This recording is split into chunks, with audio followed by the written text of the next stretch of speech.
सकल मराठा समाजाचं स्वयंघोषित समन्वयकानं असं एक वातावरण तयार केलं होतं की मराठा समाज हा काँग्रेसच्या पाठीमागे आहे। पण जिल्हा प्रमुख अमोल शिंदे यांनी त्याचा पूर्णपणे पर्दाफाश केला आहे। या दलालाने काँग्रेसच्या लोकांकडून पैसे घेतल्याचे पुरावे अमोल काल पत्रकारांशी सांगितले।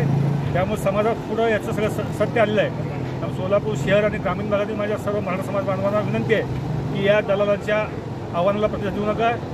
ही निवडणूक देशासाठी महत्त्वाची आहे आणि सन्माननीय जरांगे पाटील यांनी देखील सांगितले की त्यांनी कुणालाही पाठिंबा दिला नाही। त्यामुळे ह्या दलालांनी केवळ जरांगे पाटलांच्या नावाचा वापर करून त्यांची स्वतःची आर्थिक पोळी भाजण्याचा प्रयत्न केला आहे। त्याचा सर्व स्तरातून समाज निश्चित करतो आहे। त्यामुळं माझं आपल्याला आव्हान आहे, आपण मतदानासाठी बाहेर पडावं आणि सोलापूर शहर जिल्ह्यात मतदारांचा उत्स्फूर्त मिळणारा प्रतिसाद आणि मराठा समाजाचा पाताखल 100% हे दलालांची खेळी उघडी पडली आहे एवढं सांगतो।